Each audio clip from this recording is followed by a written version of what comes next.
സുഹൃത്തുക്കളെ, പരിശുദ്ധ ദൈവമാതാവിൻ്റെ ജനനത്തിരുന്നാളാണ്.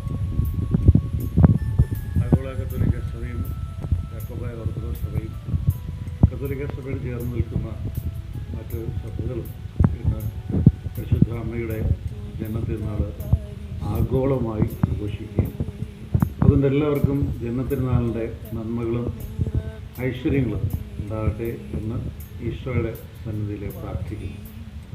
പരിശുദ്ധ അമ്മ ഇന്ന് ഇന്ത്യക്ക് വേണ്ടുന്ന പ്രത്യേക മധ്യസ്ഥം എന്താണെന്ന് ചോദിച്ചാൽ, മണിപ്പൂരിൽ ഒരുപാട് കലാപം നടക്കുന്ന സമയമാണ്.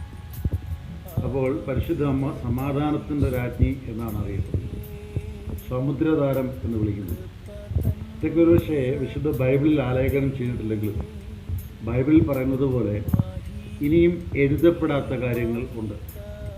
അതോടൊപ്പം തന്നെ അതേ സുവിശേഷം പറയുന്നു, യേശു ചെയ്ത എല്ലാ കാര്യങ്ങളും എഴുതുകയാണെങ്കിൽ ഈ പുസ്തകത്തിൽ തന്നെ അത് ഉൾക്കൊള്ളാൻ സാധിക്കും.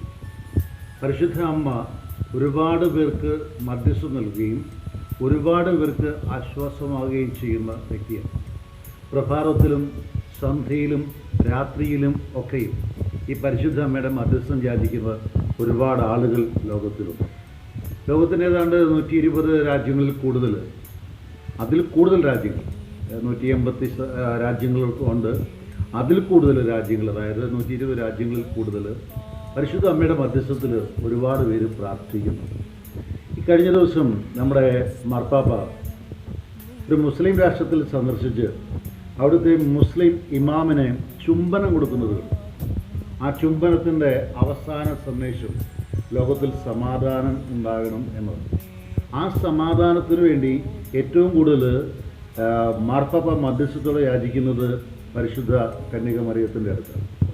ഹമാസിൽ, അതായത് ഇസ്രയേലും ഹമാസും തമ്മിലുള്ള യുദ്ധത്തിൽ ഇസ്രയേലിനെ സപ്പോർട്ട് ചെയ്യുകയല്ല അദ്ദേഹം ചെയ്തത്, ഹമാസിനെ സപ്പോർട്ട് ചെയ്യുകയല്ല, പക്ഷേ മനുഷ്യരുടെ കൂട്ടക്കുരുതി അവസാനിപ്പിക്കണം എന്ന് അദ്ദേഹം ആവശ്യപ്പെട്ടു. ഉക്രൈനിൽ നടക്കുന്ന പ്രശ്നങ്ങളിൽ അവിടെയും മാർപ്പാപ്പ ഇടപെട്ട് പറയുന്ന ഒരു കാര്യമുണ്ട്, ഇവിടെ സമാധാനം വേണം, പരിശുദ്ധ അമ്മയുടെ മധ്യസ്ഥത്തിൽ സമാധാനത്തിന് വേണ്ടി പ്രാർത്ഥിക്കുക എന്നാണ് മാർപ്പാപ്പ ആഹ്വാനം ചെയ്തത്. അതോടൊപ്പം തന്നെ ഇന്ത്യയിലാണെങ്കിലും കലാപങ്ങൾ അവസാനിപ്പിക്കാൻ, മണിപ്പൂരിൽ കലാപങ്ങൾ അവസാനിപ്പിക്കാൻ പരിശുദ്ധ അമ്മയുടെ മധ്യസ്ഥത്തിൽ പ്രാർത്ഥിക്കാൻ മാർപ്പാപ്പ ആഹ്വാനം ചെയ്യും. ഈ മാർപ്പാപ്പ ആഹ്വാനം ചെയ്യുന്നതിലൊക്കെ വ്യത്യസ്തമായിട്ട് പുനരുദ്ധരിക്കപ്പെട്ട മലങ്കര കത്തോലിക്ക സഭയെ സംബന്ധിച്ചിടത്തോളം, മലങ്കര കത്തോലിക്ക സഭയുടെ ശ്രേഷ്ഠാചാര്യനായിരുന്ന, അല്ലെങ്കിൽ ഇന്ന് വാഴ്ത്തപ്പെട്ട പദവിയിലേക്ക് ഉയർത്തപ്പെടുന്ന മറിയോനസ് പിതാവ് രാത്രിയുടെ നിശബ്ദയാമങ്ങളിൽ സെൻ്റ് അലോഷ്യസ് സെമിനാരിയുടെ അകത്തളത്തിൽ പ്രവേശിച്ചുകൊണ്ട് കൈവിരിച്ച് എന്ന് പ്രാർത്ഥിക്കുന്നൊരു പ്രാർത്ഥനയുണ്ട്, തമ്പുരാനെ പറ്റ അമ്മച്ചിയെ എന്ന്. അതിൻ്റെ പിൻതലമുറക്കാരായിരുന്ന വൈദികർ, അതിൻ്റെ പിൻതലമുറക്കാരാകുന്ന സിസ്റ്റേഴ്സ് അദ്ദേഹത്തിൻ്റെ ആ ഒരു മധ്യസ്ഥ ശക്തി അല്ലെങ്കിൽ മാതൃക കണ്ടാണ് വളർന്നു വന്നേക്കുന്നത്. അദ്ദേഹത്തിൽ നിന്ന് പിന്നാലെ വന്ന് പുനരുദ്ധരിക്കപ്പെട്ട വിശ്വാസ സമൂഹവും പരിശുദ്ധ അമ്മയുടെ മധ്യസ്ഥം സ്വീകരിച്ചിട്ടുണ്ട്. അപ്പൻ എങ്ങനാണോ അതുപോലെ മക്കൾ എന്ന് പറയുന്നത് പോലെ മറിയോനസ് പിതാവിൻ്റെ മധ്യസ്ഥം വളരെ ശക്തമായിരുന്നു, എന്നും അന്നും എപ്പോഴും പരിശുദ്ധ അമ്മയുടെ സന്നിധി. അതുകൊണ്ടാണ് മറിയോനസ് പിതാവിന് ഈ ലോകത്തിൽ ആത്മീയമായിട്ട് ഒരുപാട് സമ്പാദ്യങ്ങൾ ഉണ്ടാകാൻ സാധിച്ചു. അതുകൊണ്ട് പരിശുദ്ധ കന്യക മറിയത്തിൻ്റെ മധ്യസ്ഥവും ജനന തിരുനാളും മറ്റ് ഇതര സഭകൾക്ക് അല്ലെങ്കിൽ സഹോദരി സഭകൾക്ക് ചിലർക്കൊക്കെ അതിൽ വിശ്വാസമില്ല എങ്കിലും അതിനേക്കാൾ ഉപരിയായിട്ട് ഏറ്റവും കൂടുതൽ ആളുകൾ വിശ്വസിക്കുകയും സ്നേഹിക്കുകയും ചെയ്യുന്ന ഒരു സാന്നിധ്യമാണ് പരിശുദ്ധ അമ്മയുടെ സാന്നിധ്യം. ഈ പരിശുദ്ധ അമ്മയുടെ സാന്നിധ്യത്തിലും മധ്യസ്ഥത്തിലും പ്രാർത്ഥിച്ചാൽ ഒരുപാട് നന്മയുണ്ടാകും എന്ന് ചിന്തിക്കുന്ന ഒരു വ്യക്തിയാണ്. എൻ്റെ ഒരു ചെറിയ അനുഭവത്തിൽ, ഞാൻ ചെറിയ ക്ലാസ്സിൽ പഠിക്കുമ്പോൾ, 5ാം ക്ലാസ്സിൽ പഠിപ്പിക്കും, മർത്തോമ സ്കൂളിലാണ് പഠിക്കുന്നത്, കറ്റാനം മർത്തോമ സ്കൂൾ. മർത്തോമ സ്കൂളിൻ്റെ മുമ്പിലൂടെ വരുമ്പം ഞാൻ പ്രാർത്ഥിക്കുന്ന ഒറ്റ പ്രാർത്ഥനയുള്ളൂ, പരിശുദ്ധ അമ്മേ ദൈവമാതാവേ എനിക്ക് വേണ്ടി മധ്യസ്ഥം യാചിക്കണമേ, എനിക്ക് വേണ്ടി മധ്യസ്ഥം യാചിക്കണമേ എന്ന് ചിന്തിച്ചുകൊണ്ട് ഏതൊരു പരീക്ഷ എഴുതിയാലും, പഠിക്കാൻ വലിയ കഴിവുള്ള ആളൊന്നുമല്ലായിരുന്നു, മധ്യസ്ഥം യാചിച്ചാലും അതെനിക്ക് അച്ചട്ടായിട്ട് നടക്കുമെന്നുള്ളതിന് യാതൊരു സംശയം. ഇന്നലെ രാത്രി ഞാൻ അധികം ഉറങ്ങിയിട്ടില്ല, പക്ഷേ ഒരു അല്പസമയം വെളുപ്പാങ്കാലത്ത് ഉറങ്ങാൻ കിടന്നപ്പോഴും ഞാൻ അമ്മയുടെ മധ്യസ്ഥം വിചാരിച്ചു. അമ്മ എന്ന് വിളിക്കാനൊരു സ്വാതന്ത്ര്യം ഉണ്ട്, അതുകൊണ്ട് അമ്മ മധ്യസ്ഥം വിചാരിക്കണം.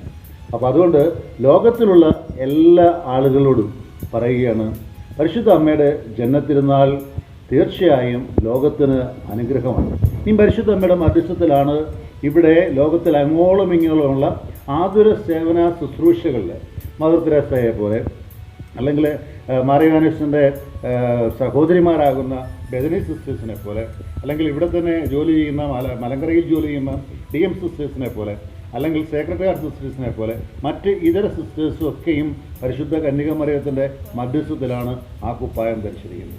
അവരുടെയൊക്കെ വിദ്യാഭ്യാസപരമായ സഹായവും അവരുടെയൊക്കെ ആത്മീയമായ സഹായവും മറക്കാതിരിക്കുക ഈ ലോകം. ഇന്ന് കേരളത്തിൽ അങ്ങോളം ഇങ്ങോളമുള്ള വിദ്യാഭ്യാസ സ്ഥാപനങ്ങൾ ഉയർന്നിരിക്കുന്നെങ്കിൽ അത് ഏറ്റവും കൂടുതൽ അറിയപ്പെടുന്നത് പരിശുദ്ധ ദൈവമാതാവിൻ്റെ മധ്യസ്ഥത്തിലാണ്, അല്ലെങ്കിൽ നാമത്തിലാണ് എന്നത് മറക്കാതിരിക്കുക. ചൂട് ഉള്ളിടത്ത് നമ്മൾ കൈ നീട്ടത്തുള്ളൂ, നമ്മൾക്ക് വിറയ്ക്കുമ്പോഴോ അല്ലെങ്കിൽ തണുപ്പ് അനുഭവപ്പെടുമ്പോഴോ. അപ്പോൾ അത്രമാത്രം ചൂട് മധ്യസ്ഥത്തിലൂടെ ലഭിക്കുന്നത് കൊണ്ടാണ് ഇത്രത്തോളം പരിശുദ്ധ അമ്മയുടെ നാമത്തിൽ ഈ ലോകത്തിൽ കൂടുതൽ കൂടുതൽ ആളുകൾ വരികയും ആത്മീയമായിട്ടുള്ള സ്ഥാപനങ്ങളല്ല, ആത്മീയമായിട്ട് വളരുകയും ഈശോയോട് അടുക്കുകയും ചെയ്തു. അപ്പോൾ ഈശോയുടെ അടുത്തേക്ക് ഒരുപാട് പേരെ കൂട്ടിക്കൊണ്ടുവരുവാൻ പരിശുദ്ധ അമ്മയുടെ മധ്യസ്ഥം സാധിക്കട്ടെ. അതോടൊപ്പം തന്നെ ഒരുപാട് പേർക്ക് ജപമാല പ്രാർത്ഥനയിലൂടെ ദിവ്യരഹസ്യങ്ങൾ ചൊല്ലുന്നതിലൂടെ, അവസാനം പ്രകാശത്തിൻ്റെ ദിവ്യരഹസ്യം നമ്മൾ ചൊല്ലുന്നുണ്ട്. ആ പ്രകാശത്തിൻ്റെ ദിവ്യരഹസ്യങ്ങളിലൂടെയൊക്കെ നമുക്ക് ഒരുപാട് പരിശുദ്ധ അമ്മയുടെ മധ്യസ്ഥം നേടാൻ സാധിക്കട്ടെ എന്ന് ഞാൻ പ്രാർത്ഥനയോടെ അറിയിക്കുകയാണ്.